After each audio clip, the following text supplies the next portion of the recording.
الحمدللہ رب العالمین والعاقبۃ للمتقین الصلاۃ والسلام علی اشرف الانبیاء والمرسلین اما بعد۔ معزز ناظرین کرام، السلام علیکم ورحمۃ اللہ وبرکاتہ۔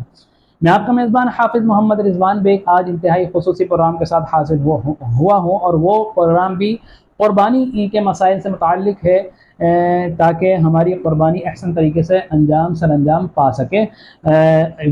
پروگرام کا آغاز کرنے سے پہلے ایک گزارش ہے کہ میرا نہیں بلکہ آپ کو اپنا چینل علامہ حافظ محمد رضوان بیگ، اس چینل کو لائک کیجئے، سبسکرائب کیجئے اور اپنے تمام گروپ میں شیئر کیجئے تاکہ ہماری حوصلہ افزائی ہو سکے، اور ان ویڈیوز کو ناظرین کرام آخر تک ضرور دیکھا کیجئے۔ ناظرین کرام، قربانی ایک اہم فریضہ ہے، اور جن لوگوں نے قربانی جن پر واجب ہے انہوں نے خریدی ہے، تو ان کی اللہ تبارک و تعالی ان کی قربانی کو قبول فرمائے۔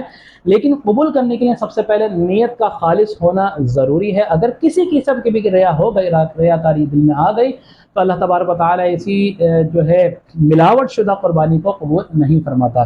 سب سے اہم جو موقع آتا ہے اس وقت جب ہم جانور کو ذبح کر رہے ہوتے ہیں، اس وقت کچھ چیزوں کو مد نظر رکھنا چاہیے۔ ہمارا پروگرام آج انہی باتوں پر جو ہے وہ متعلق ہے۔ کس طرح کہ ناظرین کرام، جب ذبح کا وقت آئے جانور کا، جب آپ ذبح کرنے کے لیے جا رہے ہیں، آپ خود کر رہے ہیں یا قصائی حضرات آئے ہوئے ہیں، تو سب سے پہلے اپنے جانور کو پانی پلا دیجئے، اس کو کھلا لیجئے، تاکہ اس کا جو ہے بھوکا جانور جس کو پانی کی پیاس ہو، کوشش کریں کہ وہ کھا بھی چکا ہو، یعنی کہ خوب سیر بھی ہو اور پانی کی اس کو پیاس نہ ہو۔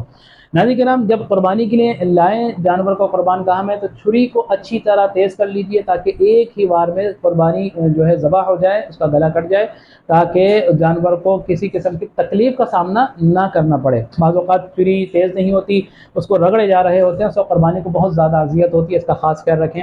اوزار آپ کے تیز ہونے چاہیے۔ تیسری بات، آپ جب جانور کو قربان گاہ میں لے کے جائیں تو قربانی کو اس کے بائیں پہلو پر لٹائیں۔ بائیں پہلو پر لٹانے کے بعد اس کا جو سر ہے، وہ منہ ہے، اس کا قبلہ رخ ہونا چاہیے، اور جو چھری چلا رہا ہے اس کا گھٹنا اس کے پہلو کے نزدیک ہو، اور چھری چلاتے ہوئے اس کا جو سر ہے وہ قبلہ رخ ہونا چاہیے۔ اس بات کا خاص خیال رکھیں۔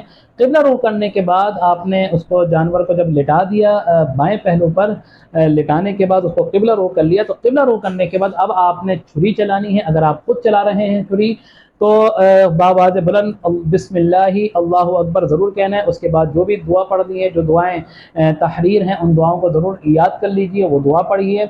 جب چھری چلانے کا وقت ہے تو ناظرین کرام، ایک چیز جو ہم دیکھتے ہیں اور اس کو نظر انداز کر جاتے ہیں، جو آج کل ہمارے پروفیشنل کسائی ہیں، کیونکہ یہ ان لوگوں نے اتنے جانور پکڑے ہوئے ہوتے ہیں کہ ان کو نہیں سینس ہوتی یہ کسی کو ذبح کا حلال کریں یا حرام کریں، ان کو صرف اپنے پیسے کمانے کی جو ہے وہ لگی ہوئی ہوتی ہے۔ تو لہٰذا ہم نے ان کو جو ہے بتانا ہے کہ بھائی آپ بھی مسلمان ہیں، آپ بھی اپنی روزی حلال کریں، کیوں اس جانور کو بھی حرام کر رہے ہیں، اور آپ اپنی روزی بھی حرام کر رہے ہیں۔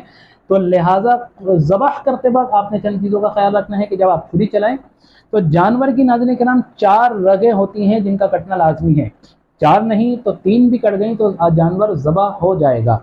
اور وہ کون کون سی رگیں ہیں؟ سب سے پہلی حلقوم ہوتی ہے، جس سے کھانا اور پانی آتا ہے جانور کے پیٹ میں۔ دوسری بات مرئی ہوتی ہے کہ جس سے جو ہے پہلی نس جو ناظرین کرام حلقوم ہوتی ہے، معذرت کے ساتھ، اس سے جانور سانس لیتا ہے، سانس آتی اور جاتی ہے۔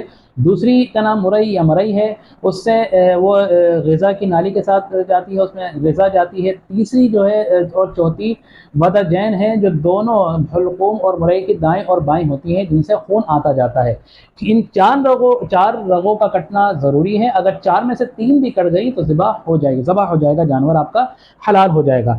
ایسا نہ ہو، بعض اوقات جو کناڑی جانور ہوتے ہیں وہ اتنی تیز چھری چلاتے ہیں کہ جانور کا جو ہے وہ سر ہی جسم سے جدا کر دیتے ہیں، جس سے جانور حرام ہو جاتا ہے۔ یہ خاص خیال رکھنا ہے۔ دوسری بات یہ ہے کہ جب جانور کو ذبح کرنے کے بعد قصائیوں کو پھر اگین بہت زیادہ جلدی ہوتی ہے، تو وہ جانور کو ٹھنڈا نہیں ہونے دیتے اور اس کی کھال اتارنا شروع کر دیتے ہیں، اس کے پاؤں جو ہے وہ اسے تن سے جدا کر دیتے ہیں۔ تو آپ نے قطعاً ان کو اجازت نہیں دینی جب تک جانور خود ٹھنڈا نہ ہو جائے، اس وقت تک نہ اس کی کھال اتروانی ہے، نہ ہی اس کے پاؤں اتروانے ہیں۔ اور ایک خاص بات کا دھیان رکھیے گا کہ جو قصائی ہوتے ہیں ان کو معلوم ہوتا ہے کہ دل کہاں ہے، تو وہ ایسی جگہ پر چھری مارتے ہیں کہ جانور فوراً ہی جو ہے وہ اس کی جان نکل جاتی ہے، یعنی مر جاتا ہے، اور وہ جانور پھر حلال نہیں حرام ہو جاتا ہے۔ تو یہ ذبح کے دوران کے یہ معاملات تھے، امید ہے آپ کو یہ معاملات جو ہے پتہ چلے ہوں گے، اور ان معاملات کا خاص خیال رکھیے گا، کیونکہ یہ عین وقت ایسا ہوتا ہے کہ جانور حرام اور حلال کی باریک لائن کے درمیان ہوتا ہے، ذرا سی غلطی اگر آپ کو ہوئی تو جانور آپ کا حرام بھی ہو سکتا ہے۔ تو امید ہے یہ مسائل آپ کو ذہن نشین کر لی ہوں گے۔